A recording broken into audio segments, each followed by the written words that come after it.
Welcome to the Jumpstart Your Instructional Design Career podcast. This podcast is dedicated to helping new and aspiring instructional designers get the knowledge, skills, and confidence to stand out in the field and land their first corporate instructional design job. I'm your host, Jill Davidian, and think of this podcast as a way to put my over 20 years of corporate ID experience in your back pocket. I've helped over 500 new instructional designers successfully transition into the field, and I know what hiring managers are looking for. Whether you're looking for a career change and exploring if instructional design is right for you, or you know you want to become an ID and have no idea how to get started, you are in the right place. Join me each week for actionable guidance as we explore how to build your portfolio, transform your resume, and interview with confidence.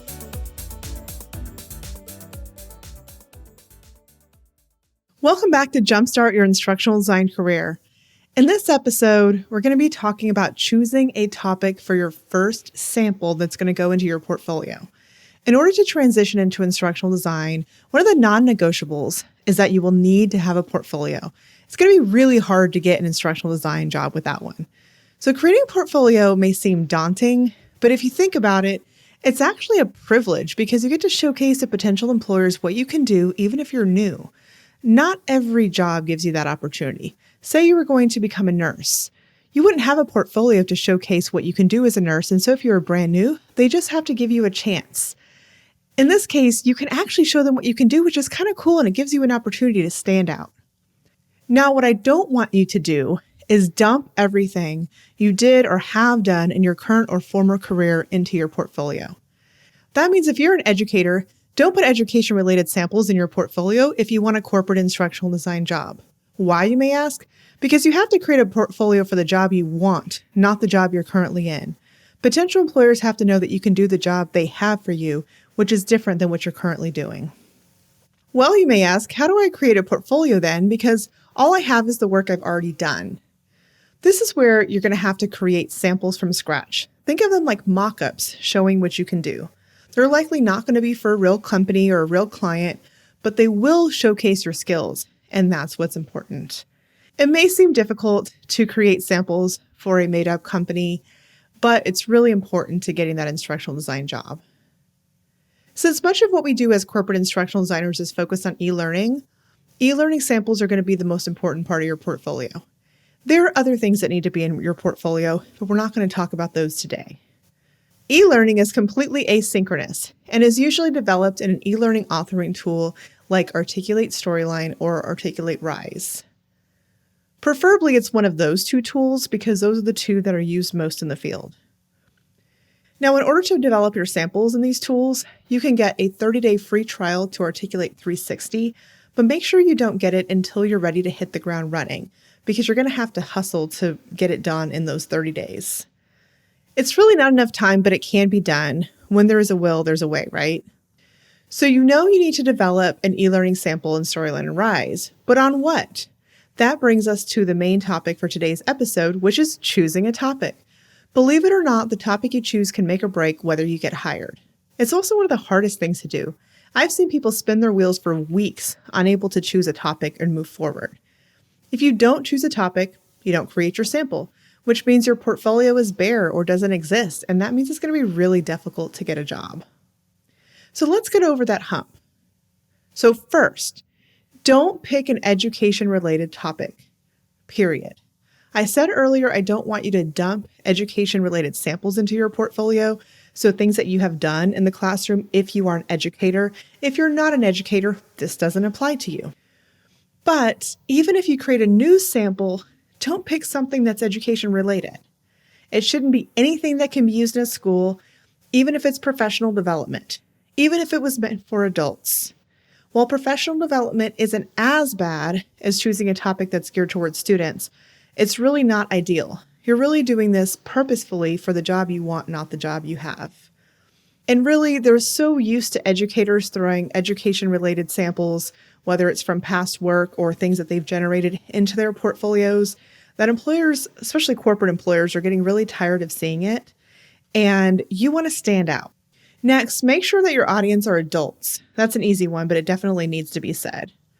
So now you know that you need to create your sample for adults and you can't use an education-related topic because you really want to make sure that you stand out and design for the job that you're getting. So what can you use? You have a few choices, and honestly, you may end up using more than one because you really should be creating more than one sample. I really recommend that you have at least 2 storyline samples and 1 to 2 rise samples for your portfolio. Remember, these samples are to teach the learner something. So you're going to teach them a skill, or they're going to learn something new at the end of this module. Now, the first category that we're going to talk about is hobbies. So think about what you enjoy.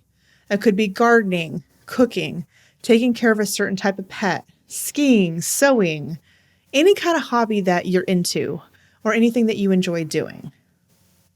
Now, you may think, well, this topic is not corporate related. Why would I do something on this topic? Well, the thing is that corporate employers really just want to see that you're able to teach a certain skill. And so even skiing or something like that can be turned into a corporate related topic.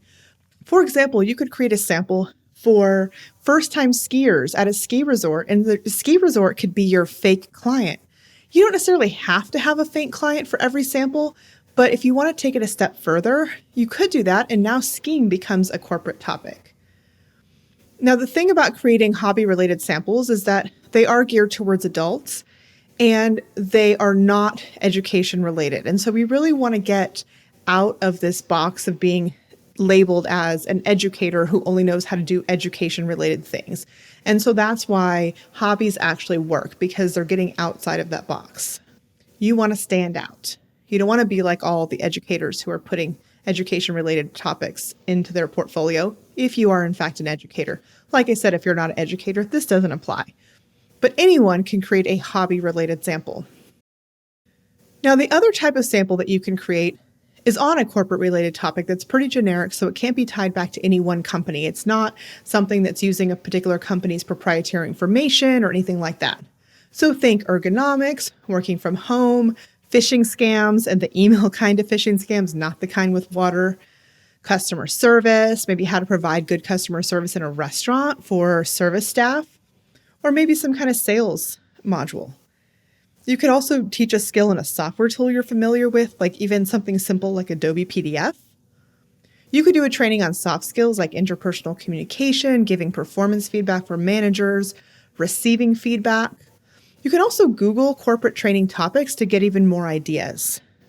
Now, if you're going to have multiple samples in your portfolio, which I highly recommend that you do, you could have one that is more corporate facing, and then one that's a hobby and one that's something else. And you can kind of go in different directions, but I would definitely choose one that's more corporate facing. Another avenue to consider is if there was a cause you were involved in or really passionate about that you want to create a sample around to bring awareness or to talk about a certain topic. It could be diversity and inclusion. It could be how to work with certain types of people. It could be how to deal with certain medical issues, or how someone can detect if they might have a certain medical issue that they need to get checked. I had one of my students in my program do one on how to become a surrogate. I had another one on how to diagnose PCOS. The opportunities really are endless. You could also create a training for a volunteer organization that you're a part of, or find a nonprofit that you could work with to create a course. Now, this could be a training that could be used for the volunteer organization, but maybe you're not actually using it for them. So you're kind of using them as your fake client. You're not putting anything proprietary into the sample. Or you could actually ask them and see if you could create a sample for them. And then you have a quote unquote real client, which is actually really cool. I had a student create one for a farm that she volunteered at, and I had another one create one for a local recycling center in the area. And I believe those organizations actually used the samples for their staff, which is really cool. You could also create a sample on an everyday activity that people may or may not know how to do. For example, changing a tire, changing oil in a car, etc. You really can be creative with what you create your sample on, and as I said, you may want to pick a couple of these. You definitely want to diversify. For example, don't create 3 samples on hobbies, and as I said, one should be a more corporate-facing topic. If you're still struggling with coming up with a topic, there is a website that puts out random topics for this purpose, and it's a great way to generate some ideas. It's called godesignsomething.co, and I'll have a link to it in my show notes. Now remember that your e-learning module needs to be short. It isn't designed to teach everything someone needs to know about a topic. For example, with the skiing idea, you might create a sample for things that first-time skiers need to know. It's not going to be everything that a skier needs to know about the sport, because that can't fit into one sample. If you're creating a sample on gardening, I would pick one type of plant or flower. If on how to take care of pets, I would pick like one breed of dog. And even then, be clear on what your learning objectives are. What do you want them to know or be able to do at the end of this module? Because it can't be everything about the topic. Write your learning objectives first, because that will help you focus in on how to narrow down your content when you feel like you're including too much, and this happens very often. If you're designing this for Storyline, it should be about 20 to 25 slides long, and will include a title slide, a navigation slide, an objective slide, and an assessment. If it's for Rise, which isn't measured in slides, I would stick to about 3 to 4 subtopics within the wider topic you've chosen. Hopefully that gives you some ideas on where to start in choosing the topic for your first sample so you don't get stuck in paralysis mode and can take action. Now your homework is to spend about 15 minutes thinking about what your topic will be and nail it down before you go anywhere and continue with your day. Thanks for tuning in to the Jumpstart Your Instructional Design Career podcast. I hope you've gained valuable insights that will help you on your instructional design journey. Did you have a moment of clarity? Maybe you have some additional questions. Let's discuss in my Facebook group, which can be found in the description below and in the show notes at learningstrategyanddesign.com/podcast. If you love the show and want to hear more, follow the podcast and give me a rating and review.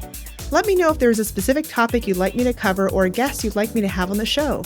You can also check out more resources for breaking into instructional design on my website, learningstrategyanddesign.com. Stay tuned next week as I bring you more tips, tools, and strategies to jumpstart your instructional design career.